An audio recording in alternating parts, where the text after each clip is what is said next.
하나님 우리에게 은혜와 은총을 더하여 주셔서 올 한 해도 주의 말씀과 함께 주님과 함께 승리하는 한 해 될 수 있도록 은혜를 베풀어 주시고 예배를 통하여서 하나님을 만나는 기쁨, 하나님 앞에 예배드리는 복을 마음껏 받아 누릴 수 있도록 역사하여 주시기를 소망합니다. 예수님의 이름으로 기도드립니다. 아멘. 사사기 13장 말씀을 한번 보겠습니다.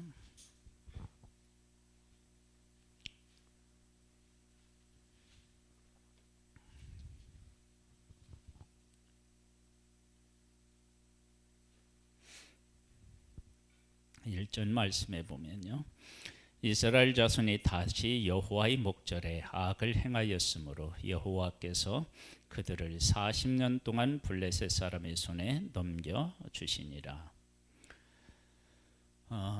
하나님이 넘겨주시면 이스라엘이 아무리 애를 써도 적과 맞서 싸워서 이길 수가 없습니다. 반대로 하나님께서 적을 하나님의 백성의 손에 넘겨주시면 적이 이스라엘을 당할 수가 없습니다. 그러면 우리는 이런 말씀을 이렇게 하면서 이런 것들을 우리가 얻을 수 있어요. 교훈으로. 뭐냐면 내가 도저히 싸워서 이길 수 없다. 그러면 이스라엘 백성들이 지금 블레셋 사람들에게 하나님이 넘겨주셔서 그들과 싸워서 도저히 이길 수 없다 그러면 하나님의 백성은 뭘 생각해야 할까요? 왜 우리가 저들과 싸워서 이길 수가 없을까? 하나님이 사사들을 통해서 우리를 구원하실 때 하나님의 영이 사사에게 임하면 사사를 통해서 적과 싸울 때는 적이 우리를 당하지 못했는데 지금은 우리가 도저히 적하고 싸우는데 우리가 당할 수가 없어. 우리가 어떻게 이길 수가 없어. 그러면 이스라엘 백성들이 뭘 생각해야 돼요? 우리가 하나님을 떠나서 살아가고 있고 하나님께서 우리를 적의 손에 넘기셨구나. 지금 우리는 이 13장 1절 말씀을 읽어서 그런 현상이 일어났다라고 하는 것을 그냥 답으로 아는데 하나님의 백성들에게 있어서 이 답을 아는 일이 쉽지가 않은 거예요. 이런 일들이 있으면 하나님의 백성은 어떤 방법을 썼느냐? 빼앗기고요. 기드온 같은 경우로 보면 어떻게 해요? 포도주 틀에 들어가서 타작을 하고요. 그 다음에 저 동굴 같은 데 숨고요. 이런 인간적인 방법을 쓰는 거예요. 근데 그런 방법을 통해서 피해갈 수가 없어요. 반드시 자기들이 죄 지은 것에 대한 대가를 하나님으로부터 받고 그리고 나서 하나님 앞에 부르짖어요. 그러면 하나님께서 사사를 보내서 구원하시는 일들이 지금 계속 이렇게 반복되는데 우리가 이제 12장까지를 보면 특별히 이제 12장 후반부에 보면 입산이 나오고요.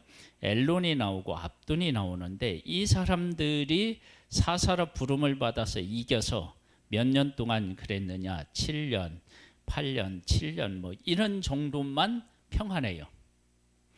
그리고 지금 이 블레셋 사람들에게 넘겨주었는데 몇 년 동안이요? 40년 동안이에요. 그러니까 평안한 것은 줄어들고 지배받는 고통의 시간은 늘어났다고요.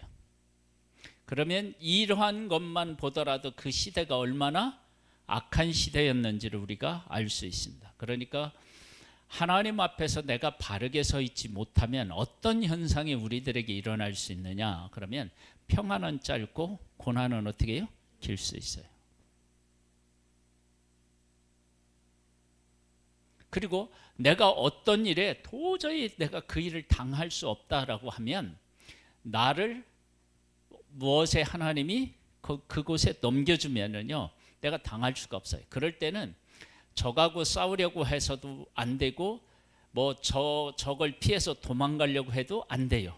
그럼 이거 해결할 수 있는 방법은 뭘까요?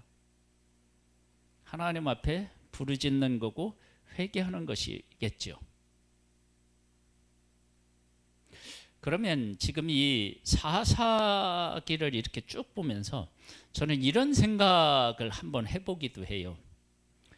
사사가 세워졌다가 전쟁에서 이기고 평안해지면 사사를 계속 세우면 어떨까요?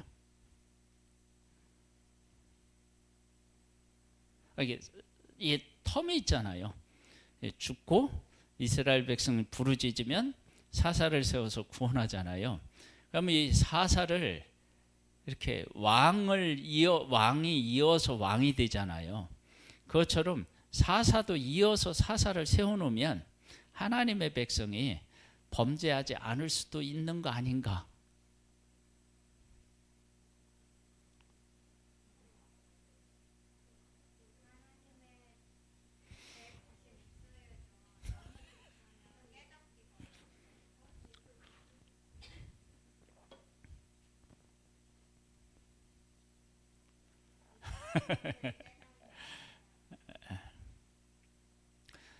오늘은 그 문제에 대한 얘기를 한번 해보겠습니다. 왜 하나님은 사사를 세우고 죽으면 범죄하고 범죄하면 다시 사사를 세우고 그런 일들을 하셨는지 이제 그 이야기를 오늘 함께 이야기하겠습니다. 이건 아주 근본적인 이야기고요. 우리가 이미 알고 있는 이야기지만 그러나 다시 한번 들어야 되는 이야기.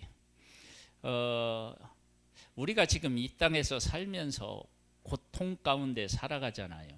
여러 가지 슬픈 일, 막 아픈 일, 괴로운 일, 이런 일들을 겪고 살아가잖아요.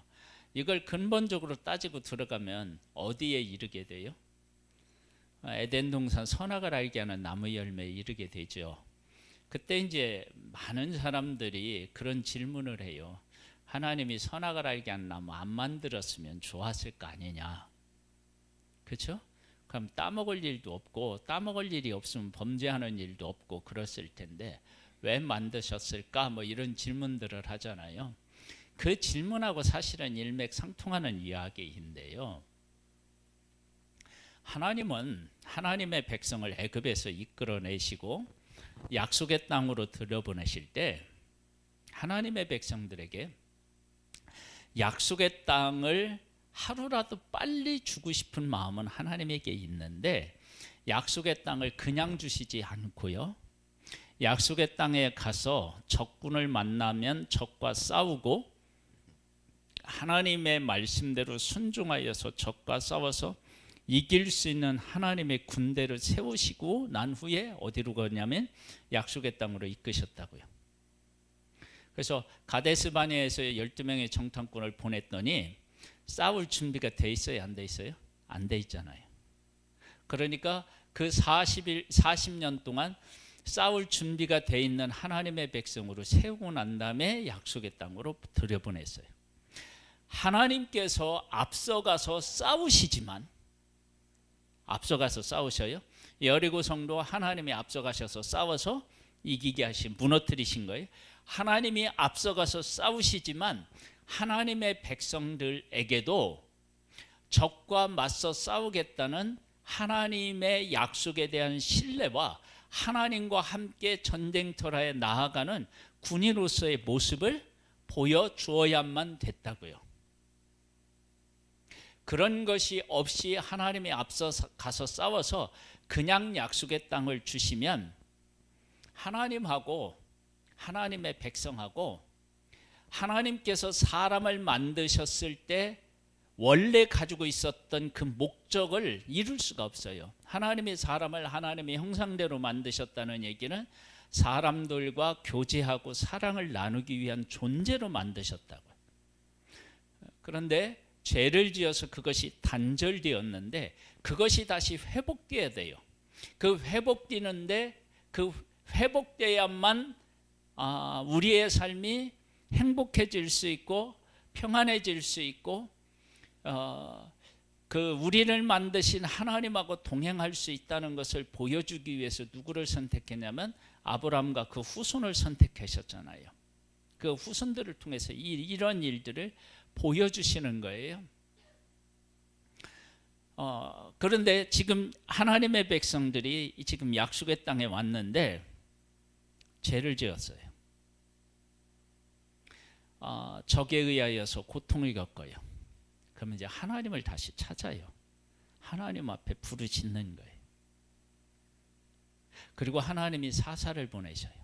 그러니까 사사를 계속적으로 보내서 그 백성들로 하여금 하나님을 떠나지 못하도록 이렇게 막 강력한 저기 뭐라면 교도소에서의 높은 담벼락을 이렇게 해서 죄수들을 거기다 가둬놓는 것처럼 하나님께서 하나님의 백성들을 이렇게 가둬놓고 하나님을 찾고 하나님을 경외하도록 만드는 그런 분이 아니시고, 하나님은 하나님의 백성이 하나님이 누구신지에 대해서 깨달아 알고 그 하나님을 찾고 그 하나님 앞에 다가가고 하나님을 경외하고 동행하는 그런 것들을 하나님은 요구하시는 거예요. 그러니까 하나님의 백성이 평안하기를 하나님은 원하셔요. 근데 그 평안이 하나님의 백성들이 하나님을 찾고 하나님을 경외하면서 나오는 평안이어야 진짜 평안이지, 하나님께서 하나님의 백성들은 아무것도 모르는데 하나님이 그냥 주신 평안은 진정한 평안이 아닌 거예요. 그래서 하나님의 백성들이 말할 수 없는 고통을 겪을 때 하나님의 백성이 하나님 앞에 부르짖어요. 즉 하나님을 안 찾다가 하나님을 찾는 거예요. 그리고 사사를 보내서 그들을 구원해내면 하나님이 정말로 이 세상 모든 것들을 주관하고 전쟁은 하나님 앞에 속한 것이고 하나님은 우리를 여전히 사랑하시고 우리를 통해서 하나님이 약속하신 언약들을 이루는구나, 그런 것들을 깨달아 알게 되고 그렇게 깨달아 알아서 누리는 평안이 진짜 평안인 거예요. 그러니까 그런 것들을 진짜 평안이 무엇인지를 그 백성으로 하여금 깨닫게 하고 그 깨달아 아는 것 위에서 그것을 누려야 그게 가치가 있으니까 하나님께서 어떻게 되시냐면 사사를 계속 안 세우는 거예요. 우리도 하나님 앞에 하나님 죄짓지 않고요, 하나님 앞에 바르게 살게 해주세요, 그런 기도 하잖아요. 근데 그런 기도를 하는데 그 기도대로 살아가나요? 못 살잖아요. 세상의 것이 좋을 때가 많잖아요. 그러니까 하나님으로 간절히 찾고 그 하나님과 동행하는 일을 잘 못할 때가 있어요. 그럴 때 하나님께서는 어떻게 하시느냐? 그러면 우리로 하여금 어려운 일들을 경험하게 하실 수 있어요. 그래서 하나님을 정말로 하나님으로 찾게 만드시는 거예요. 그리고 그 찾으면서 나를 구원하시는 그 구원의 과정들을 통해서 하나님이 어떤 분이신지를 깨달아 알게 하고 그 깨달아 아는 것 위에 우리의 구원이 이루어지고 그 구원이 이루어지는 것을 통해서 하나님을 경외하고 하나님에 대한 사랑을 고백하고 이런 것들을 하나님은 원하시는 거예요. 그래서 이스라엘 백성들이 하나님 앞에서 바르게 서 있지 못하잖아요. 그러면 입산이라고 하는 사사, 엘론이라고 하는 사사, 압돈이라고 하는 사사를 일으켜서 하나님의 백성을 구원해 내셨는데 7년, 8년 요렇게 평안을 누리다가 다시 어떻게 해요? 그 어려움을 겪어요. 죄를 짓고 나면. 그래서 그렇게 하고 삼손의 때는 몇 년이냐면 40년 동안 블레셋 사람들에게서 고통을 겪어요. 이 이야기는 짧게 평안을 누리고 길게 고통을 겪는다는 것은 그 당시에 사람들이 얼마나 하나님을 멀리 떠나 있었는지를 알 수 있습니다. 그리고 내가 적과 싸우는데 도저히 적하고 맞서서 싸울 수가 없어요. 그런 것은 하나님께서 우리들에게 야, 너희들 얼마나 나한테 큰 죄인인지 네가 좀 깨달아 알고 나를 좀 바르게 찾았으면 좋겠다라고 하는 하나님의 사인이 거기 들어있어요. 그래서 이 문제는 내가 얼마나 힘을 다시 길러서 적과 맞서서 싸울 수 있느냐, 이런 문제가 아닌 거예요. 저도 가끔 이런 생각이 들 때가 있어요.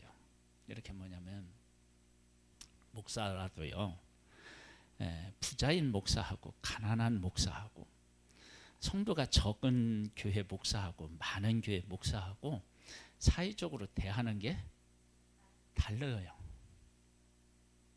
달라. 제가 그러잖아요. 이렇게 호텔이나 이런 데 갈 때요, 봉고차 몰고 가면요,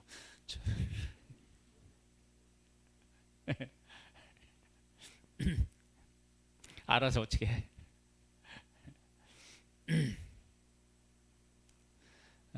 그리고 차를 대도 아무 데나 못 대요. 봉고차가 시야를 가리면 안 돼. 그럴 때요, 속에서 아이, 나도 좋은 차 타서 그냥 코를 납작하게 해주고 싶다, 이런 마음이 가끔 들 때가 있어요. 그런데 그렇게 해서 세상을 이길 수 있을까요? 아니요. 그렇게 해서 못 이겨요. 만약에 제가 그렇게 나타나면 사람들은 또 뭐라고 할까요? 목사가 어떻게 저런 차를 타고 다니냐. 또 그것도 비난할 수 있어요. 그러니까 뭐냐면 하나님께서 나를 이기게 하시는 방법을 통하지 않고는 그리스도인은 세상과 싸워서 이길 수 있는 방법이 없어요. 그런 방법이 존재하지가 않아요. 그것을 이스라엘 역사 가운데서도 잘 보여주고 있는 게 뭐냐면, 하나님의 백성들이 이렇게 이제 막 적이 계속 괴롭혀요. 괴롭히니까 이 괴롭히는 문제를 어떻게 해결할까 고민을 하다가 돈을 많이 주고 이웃 나라에 가서 도와달라고 해요. 그래서 이웃 나라에서 막 군대를 이끌고 와. 그러면 우리와 합세해서 적과 싸우면 이기느냐? 그런 게 없어요. 아니, 인간적으로 얘기하면 이렇게 많은 군대하고 연합해서 가면 싸우면 이겨야 되잖아요. 근데 그렇게 해서 이긴 예가 없어요. 그럼 어떻게 이길 수밖에 없느냐면 하나님 앞에 부르짖어서 하나님께서 우리의 부르짖음을 듣고 하나님의 구원이 시작되어야만, 그래야만 우리가 이길 수 있다고요. 다른 방법 없어요. 그래서 하나님께서 어떻게 하시느냐면 이 일들을 계속 반복하시는 거예요. 왜 반복하시느냐? 하나님의 백성이 이 사실을 제대로 깨달아 알지 못해요. 처음에는 사사를 세워서 싸워서 이기면 뭐 40년이 평안하고 막 이렇게 나가거든요. 근데 나중에는 하나님의 백성들이 너무 하나님을 떠나서 자기들 마음대로 살아가니까 평안은 짧고 고통은 길어요.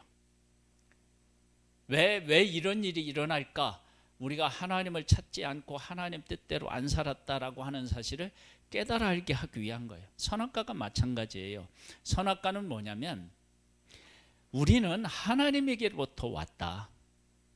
하나님의 권세 아래 있다. 그리고 하나님과 함께 살아가는 것이 복이다. 왜 그러냐면 선악과에 하나님의 말씀이 있잖아요. 이걸 따먹지 말라. 먹는 날에는 반드시 죽는다. 그런 하나님의 말씀이 있잖아요. 그 말씀을 우리가 인정하고 지켜야 되는 거예요.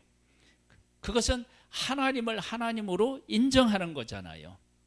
그런 것들이 우리의 삶에서 있어야 된다고요. 그거 없이 하나님께서 일방적으로 우리로 하여금 하나님을 경외할 수밖에 없게 만드는 것은 하나님이 원래 우리를 만드셨을 때의 목적에서, 의도에서 벗어난 거예요. 이것이 우리 믿는 우리들에게 있어 참 어려운 숙제예요. 하나님은 내가 생각하고 내가 판단하고 내가 어떤 결정을 내릴 때 하나님께서 내키 하고 일하고 와서 그걸 막으시면 얼마나 좋겠어요. 그럼 우리가 범죄를 훨씬 더 덜 할 거 아니에요. 근데 하나님은 그렇게 하시던가요?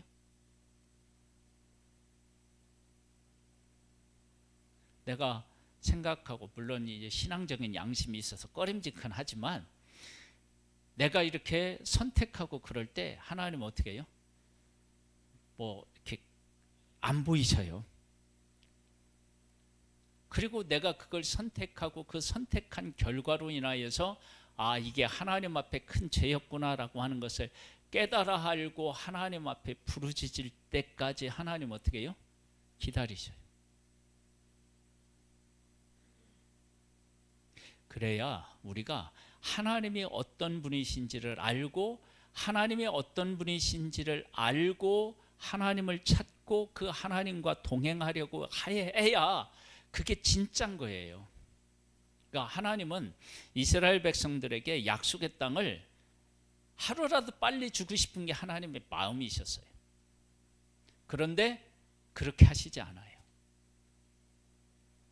약속의 땅에 들어가서 하나님이 앞서가서 싸워서 하나님의 백성은 그냥 가서 이삭 줍듯이 적을 뒤따라가면서 이삭 줍듯이 적과 싸워서 이길 수 있는, 그렇게 하나님이 앞서 가시지만 하나님의 백성들이 적을 보고 무서워하거나 하나님의 약속을 의지하지 않고 바라보지 않을 때는 약속의 땅에 안 보내셨다고요. 그런데 약속의 땅에 이스라엘 백성을 들여보낼 때 어떻게 했느냐? 여리고성에서 하나님의 백성들이 얼마나 하나님의 뜻에 정말로 순종했느냐? 그 여리고성 앞에서 뭐를 했냐면 할례를 행해요. 여러분, 이건 안 맞는 거라고 그랬어요. 할례를 행하고 아파할 때 적이 오면요 그냥 당하는 거예요. 근데 할례를 행하라고 하니까 할례를 행해요. 하나님의 백성이, 하나님께서 하나님 백성들에게 그 여리고성을 무너뜨리는 방법을 가르쳐 주는데 이 방법이 합리적이지가 않아요. 하루에 한 바퀴씩 돌고요, 마지막에 7바퀴 돌고요, 나팔이 불면 어떻게 해요? 함성을 지르면 무너진대요. 아니, 우리는 성경에 기록되어 있고 막 그래서 승리했으니까 우리가 그걸 그냥 이렇게 아이고 왜 안 믿지, 뭐 왜 했지, 뭐 이렇게 할 수 있지만 진짜 우리들의 실생활에 그런 일들을 하라고 하시면 어떻게 할까요? 어려운 거예요, 그게. 근데 이스라엘 백성이 어떻게 해요? 그대로 순종해요. 그리고 이긴다고요.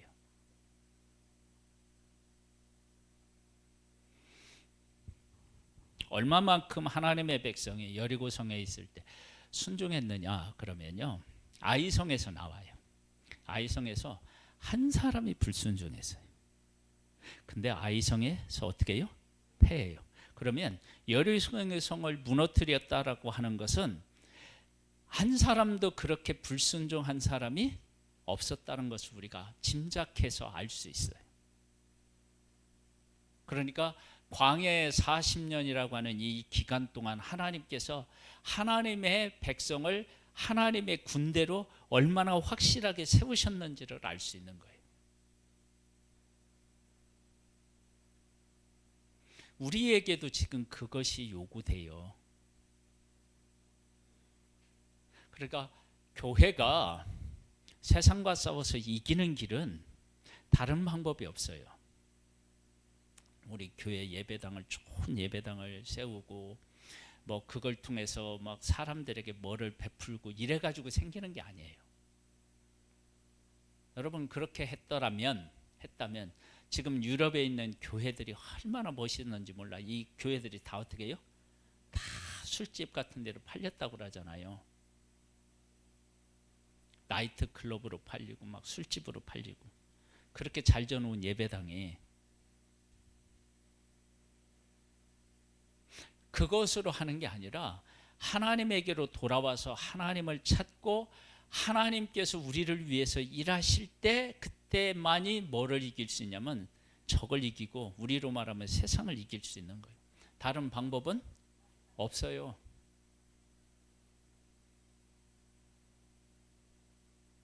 하나님이 앞서 가셔서 싸우지 않는데 세상을 이길 수 있는 길은 없어요. 진짜 없어요. 우리의 힘으로 안 돼요. 그렇게 할 수가 없어요. 우리가 누구하고 손을 잡는다고 될 문제가 아니에요. 그러니까 지금 한국의 이 기독교가 땅바닥에 떨어졌다. 그러면 우리가 지금 이 시점에서 할 수 있는 가장 확실한 일이 있다. 그러면 뭐겠어요? 하나님에게로 돌아오는 거예요. 한국 교회가. 그리고 하나님을 찾고 회개하고 그러면 하나님의 구원이 시작되면 한국 기독교를 당할 그 어떤 집단도 없어요.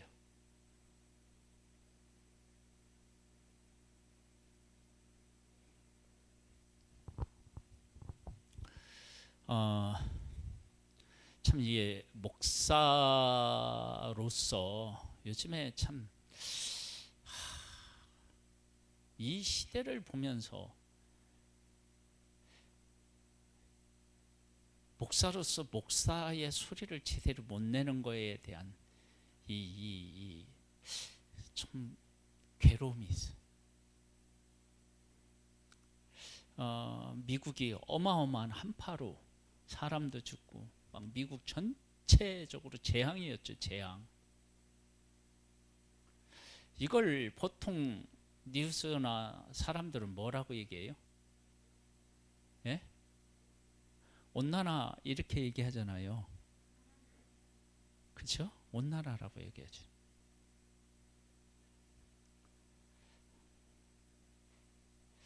근데 미국이요, 영적으로 엄청나게 타락했어요.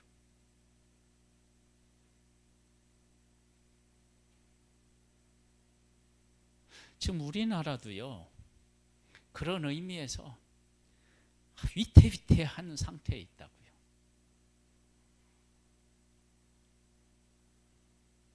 그때 이건 온난화의 문제가 아니라 하나님에게로 돌아가야 할 문제다. 죄를 지어서 그렇다. 지금 그렇게 얘기하면 어떡할까요?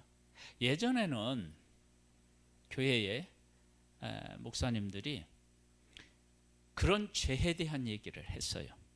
근데 요즘에는 그 이야기를 하면 어떻게 되죠? 욕도 먹어요. 지탄의 대상이 돼요. 그러니까 이 문제는 이런 재앙적인 그런 추위라든지 이런 자연재해는 다 어디로 가느냐면 온난화의 문제로 가요. 그럴 수 있죠. 그런데 영적으로 보면 하나님을 떠나고 하나님의 법에 위배되어서 하나님의 재앙적인 것으로 그런 일이 올 수 있잖아요. 그럼 목사는 그렇게 보고 그렇게 느꼈다고 얘기를 하면 어떻게 한다고요? 지탄의 대상이 되는 거예요. 그 온난화 때문에 그런 일이 있다라고 얘기를 하면 이건 과학적인 근거를 가지고 얘기하는 것으로 다 들어야 될 얘기라고 생각하지만 영적인 문제라고 얘기를 하면 목사가 사람이 고통을 겪는 것을 공감하지 못하고 저런 얘기를 한다고 뭐 이렇게 나온다니까요. 지금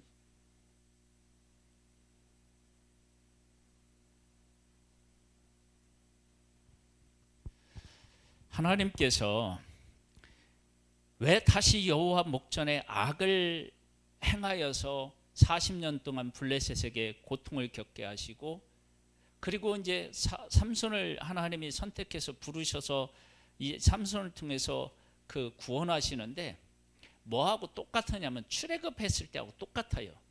여러분, 하나님의 백성이 부르짖을 때 하나님이 하신 일은 뭐예요? 레위의 남자와 레위인 여자가 결혼하는 것부터 시작해요.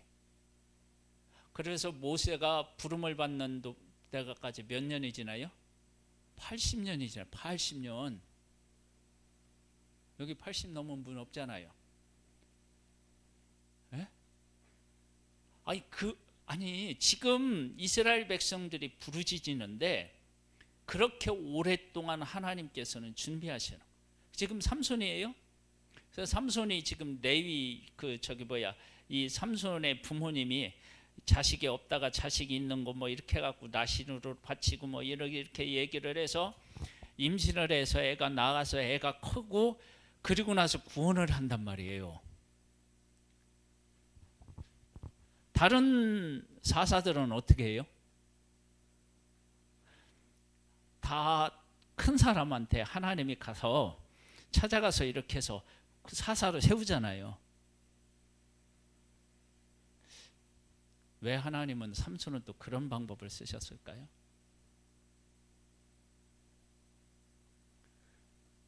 그냥 쉽게 다른 사사들처럼 동일하게 누구를 하나님이 지명해서 하나님의 영으로 세워서 그로 하여금 구원하게 하면 되잖아요. 하나님이 그렇게 해서 하나님의 백성을 구원해 줬어요. 그랬더니 하나님의 백성들이 금방 내 죽으면 또 해. 그러니까 하나님이 어떻게 하셨느냐면 참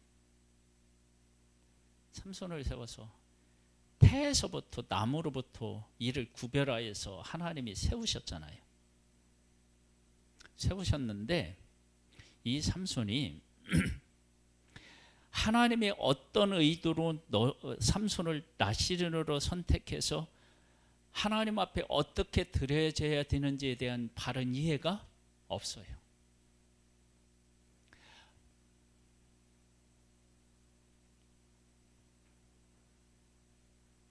이 모습이, 삼손의 모습이 꼭 누구의 모습을 보는 것 같냐면 하나님의 백성의 모습을 보는 것 같아요. 하나님의 백성들. 왜 이 삼손을 그렇게 했느냐? 삼손에게는 사명이 있다고 생각해요. 그 사명이 뭐냐면 블레셋에서 구원해내는데, 블레셋에서 구원해낼 때 이 삼손이 가지고 삼손에게 있는 아주 어려운 숙제가 있어요. 그 숙제는 뭐냐면 이제 앞으로 이제 우리가 이제 내일 이제 14장에서 이렇게 보면 나오는데, 한번 14장 한번 볼까요? 내일 건데요. 하나만 보게 돼.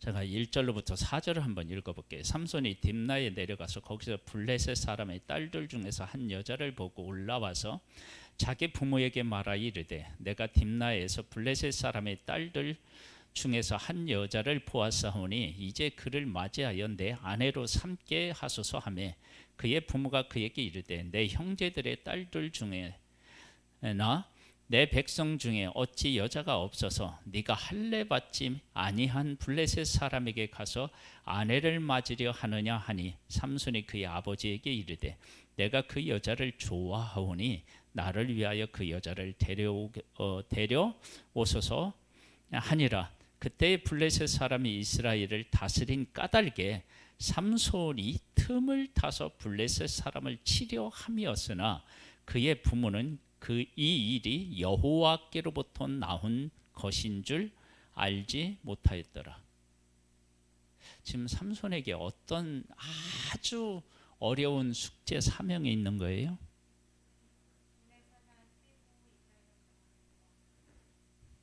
맞아요. 그건 맞는데 뭐냐면 블레셋 여자를 사랑하고 좋아하는 이 줄타기와 같은 그러한 일, 즉 뭐냐면 삼손이 블레셋에 던져지는 거예요. 던져져서 블레셋 사람들하고 피부를 맞대고 부딪히면서 하나님의 말씀을 지키고 하나님의 말씀대로 살아가면서 구원해내야 하는 어려움이 있는 거예요. 그러니까 지금 삼손은 계속 어떻게 해요? 이방 여인들하고의 계속적으로 관계가 돼요. 그러면 그 이방 여인들하고 관계적인 측면, 이렇게 막 연애하고 막 헤어지고 만나고 이런 일들이 계속 이방 여인들하고 그렇게 되거든요. 그런 가운데서 이 삼손이 뭐를 해야 되냐면 하나님의 말씀을 지키고 그 말씀 안에 서서 이방 여인들을 만나야 되는 위험천만한 그러한 일들에 순종해야 된다고요. 그러려면 이 삼손이 언제부터요? 나면서부터 나시르로로 선택받아서 나시르로로 하나님 앞에 드려지는 그 훈련을 받아야 그게 가능하잖아요. 그런데 하나님이 그렇게 삼손을 나면서부터 그렇게 나시르로로 선택해서 훈련시켰는데도 이 삼손이 하나님이 자기에게 준 것들을 제대로 깨달아 알지 못하고 어떻게 해요? 하나님의 말씀을 떠나잖아요. 그래서 어떻게 되느냐? 문제가 생기잖아요. 자, 이 모습이 누구의 모습이라고요? 이스라엘 모습이에요.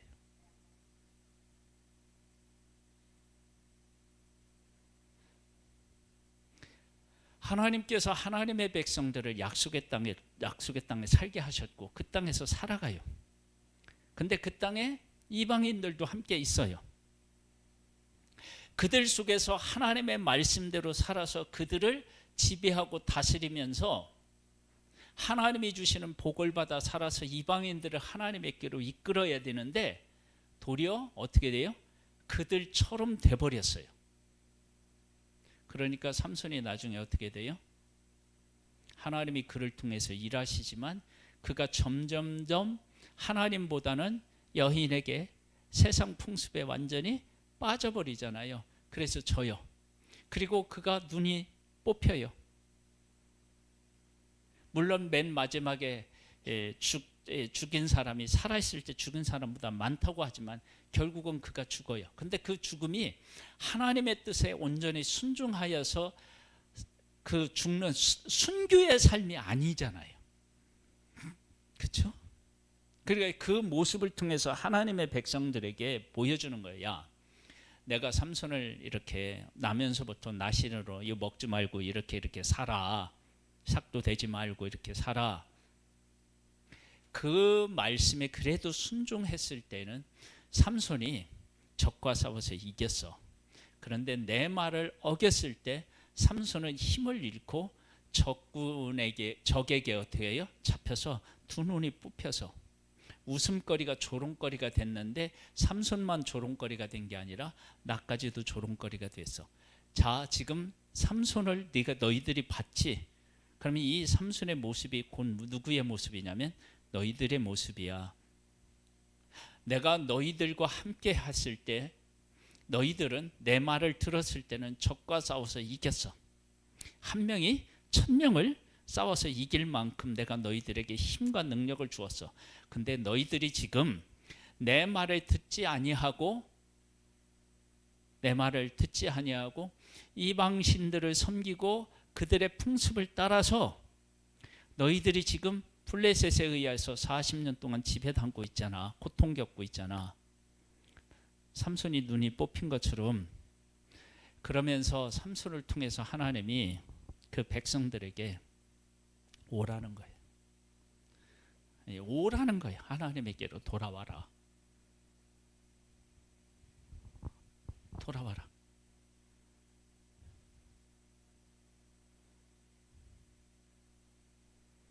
그렇게 하나님의 백성을 다시 부르시는 거예요. 만약에 삼손이 순종했다면 어떻게 됐을까요? 봐봐. 블레셋 사람들 속에 가서 살고 블레셋 여자들하고 이렇게 좋아하는 것 같은데 그 안에 내가 준 사명이 있는데 그 사명대로 그대로 순종했더니 블레셋 사람들이 삼손을 당했니 못 당했니? 못 당했잖아. 너희들이 이 땅에서 이방 사람들하고 함께 살아가고 있지만 너희들이 나의 말을 듣고 순종하면 이방인들이 절대로 너희들 못 당해. 그걸 삼손이 보여줄 수 있었겠죠.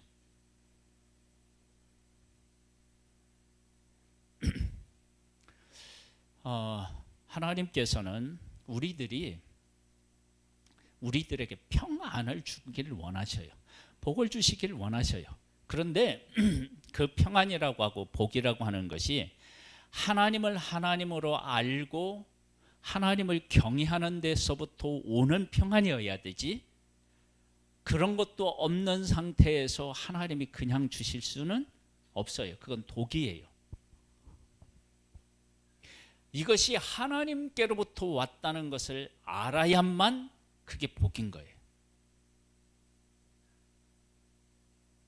그래서 하나님은 그냥 주실 수가 없어요.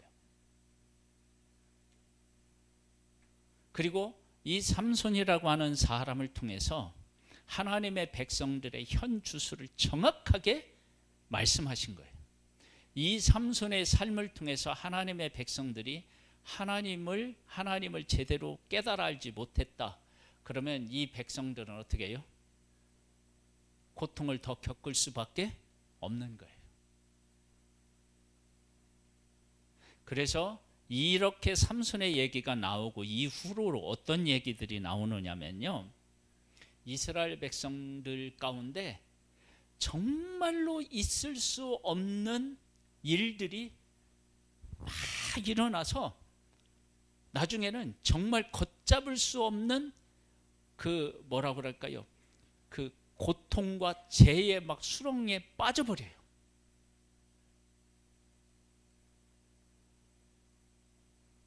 그러니까 이 삼손은 단순히 힘이 있어서 블레셋과 싸워서 구원했다는 얘기가 아니고, 하나님께서 나시린으로 지명하여 불러서 그로 하여금 지키도록 한 그것들을 지키지 않고 하나님의 의도를 파악하지 못하고 여인의 품에 모든 것들을 다 빼앗기고 그 빼앗겼을 때 나타나는 현상을 보여주므로 하나님의 백성들이 하나님의 언약을 떠나서 세상에 따라갔을 때 그 모습을 그대로 보여준 거예요. 그러니까 보여줬는데 그 백성들이 이 삼손의 이 모습을 보고 깨달아 알지 못하니까 그 다음 이제 사사기 후반부에 들어가면요, 어마어마한 비극이 막 줄지어서 이스라엘 백성들에게 따라와요.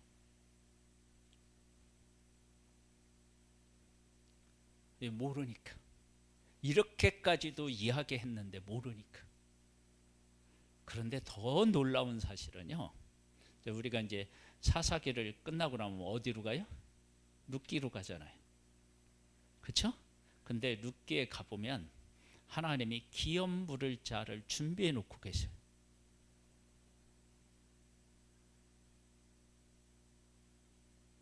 그분이 바로 하나님이십니다.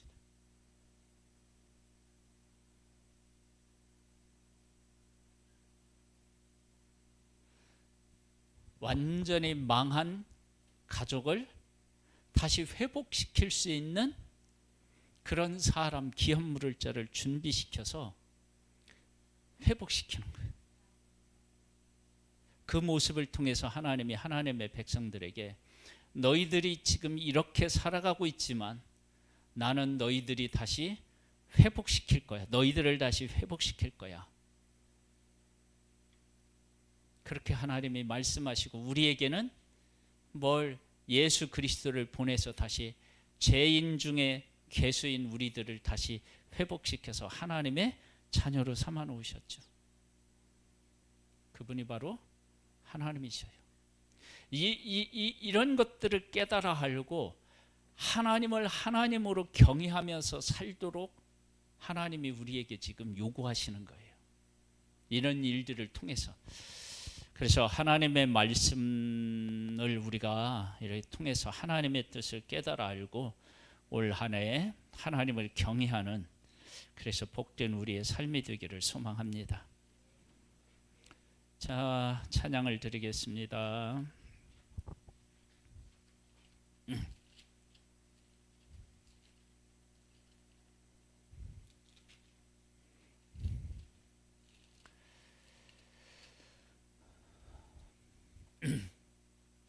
(204장입니다) 주의 말씀 듣고서 준행하는 자는 반석 위에 터답고 집을 지음 같아. 비가 오고 물나며 바람 부딪혀도 반석 위에 세운 집 무너지지 않네. 잘 짓고 잘 지세 우리 집 잘 지세. 만세 반석 위에다 우리 집 잘 지세. 주의 말씀 듣고도 행치 않는 자는 모래 위에 터답고 집을 지음 같아. 비가 오고 물나며 바람 부딪힐 때 모래 위에 세운 집 크게 무너지네.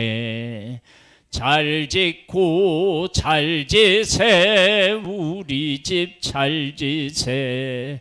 만세 반석 위에다 우리 집 잘 지세. 세상 모든 사람들 집을 짓는 자니 반석 위가 아니면 모래 위에 짓네. 우리 구주 오셔서 지은 상을 줄 때 세운 공로 따라서 영영 상벌 주리.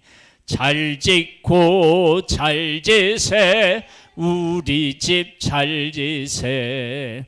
만세 반석 위에다 우리 집 잘 지세. 아멘. 우리 집 어디다 지어야 되나? 반석 위에 지어야 되는데, 반석 위에 짓는 것은 하나님의 말씀을 듣고 행하는 자가 반석 위에 짓는다. 잘 짓고 잘 지세 우리 집 잘 지세. 만세 반석 위에다 우리 집 잘 지세. 우리 말씀을 우리 기억하고 한번 우리 통성으로 기도하는 시간을 갖겠습니다. 아버지, 아버지, 아버지, 아버지, 아버지.